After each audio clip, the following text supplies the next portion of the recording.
Why do you think able-bodied, able-minded, healthy people that could do whatever they want every day choose to stay in a realm of everything's always wrong? I think part of it is because people unfortunately get sympathy or attention when they play the victim. And they're like, oh, poor me, poor this, poor that. And then you have people like, oh, are you okay? Or what can I do to help? And for some people, they think that that's the only way that they can receive love or attention Sure. from some people.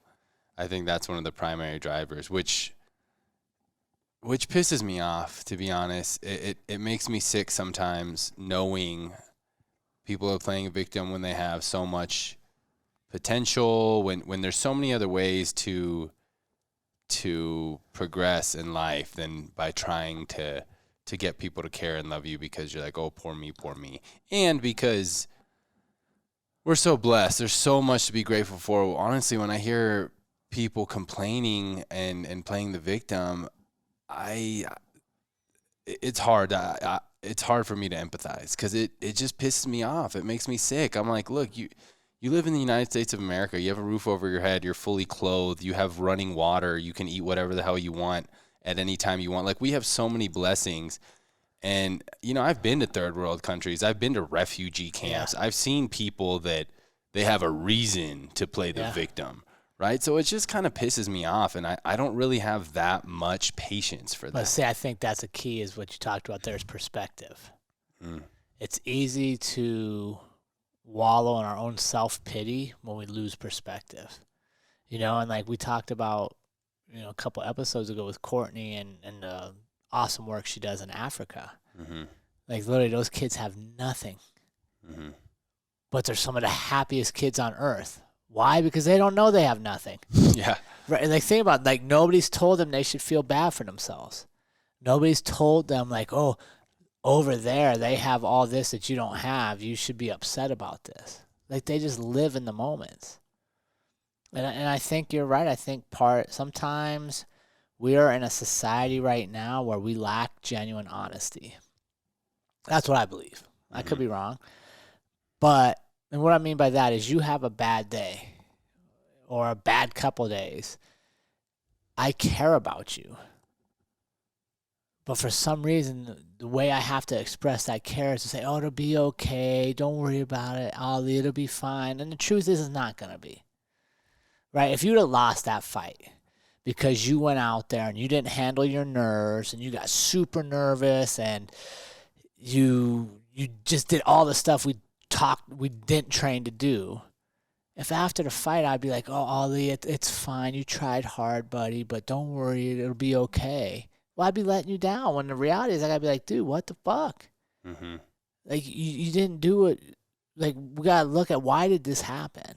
Why did you get so nervous? Oh, because you didn't prepare right. Because remember all those nights you were supposed to be at practice and you went out partying? That catches up, right? Like, we have to have that conversation. But we're so afraid to do that because it might hurt your feelings. Well, you know what really hurts people's feelings? When you let them lie to themselves and you start lying to them. Yeah. That's what I would say. Right? Like, if I'm fucking up, like, somebody in my life should be able to tell me that. And if I have a whole circle of people that nobody can actually tell you when you're messing up, or nobody says, hey, remember you were supposed to do this, but you didn't get it done, what happened? If everybody makes excuses for you, your circle's not strong. Right? And I think that allows us to continue to be victims. Right? Because everybody in life, if there's one thing in common, one thing that we all have in common, is that not everything goes right for us. Yeah. Victims of crime, victim of circumstance, business deals, poor relationships, poor choice. Like the list of things that can go wrong for us is endless. Mm-hmm. But what we have to do is we have to have some resolution and some resolve that when things go bad, we don't have to just stay there forever and let that define the rest of our lives. And I think the classic example that I see and that most people know about is like that person that's now 50 years old, and when you talk to them, they still tell you about their high school days. Well, what's going on? Like you're living so far in the past, you've missed all this time. Yeah. Yeah, I think that's a really good point in the fact that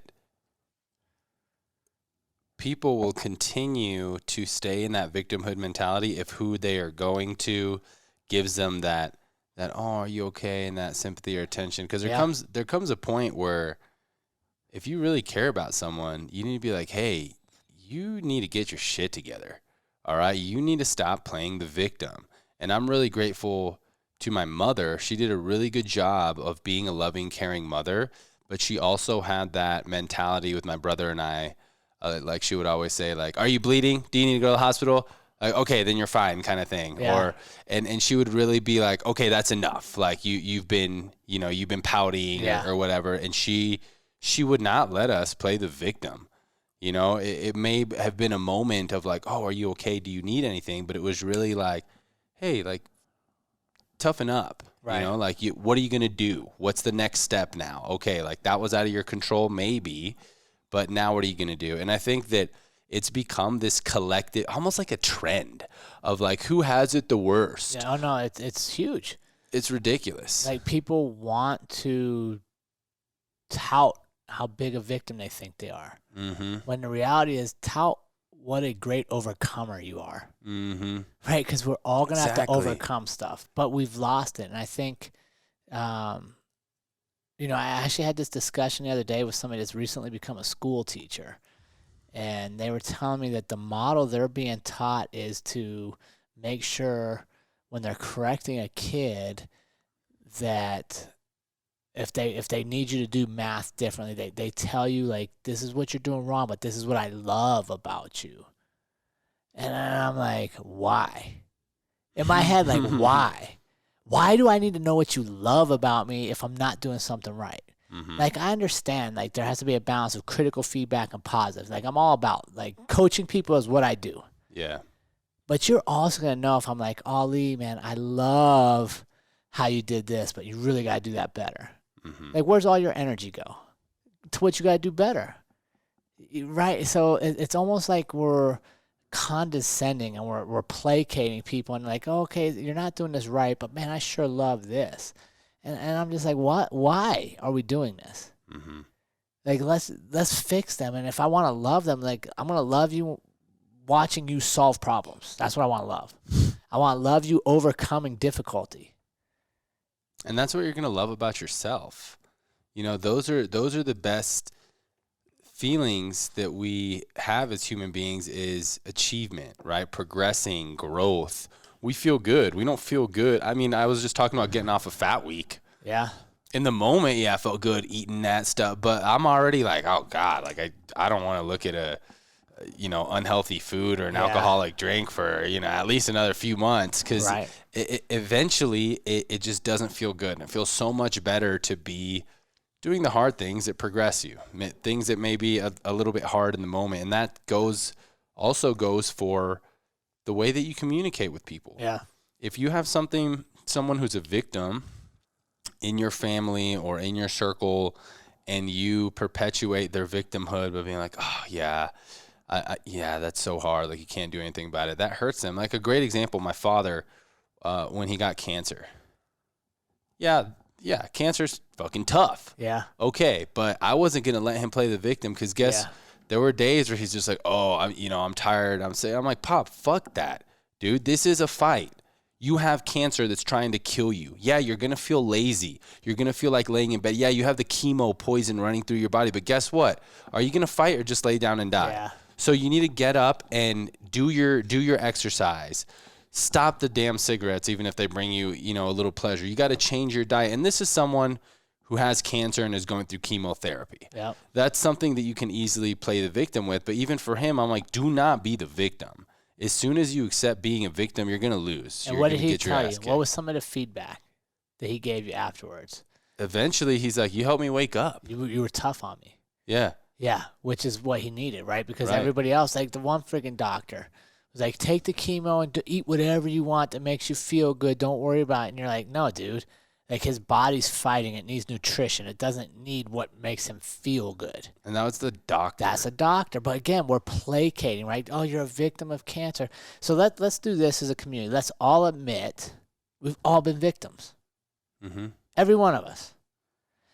So I think if you can do that, it might give you a little power back. And what I mean by that is sometimes victims and this victimhood mentality, we walk down the street feeling like we're the only one that's gone through this, and all these other people on the street have it so much better than me because they haven't done what I've done.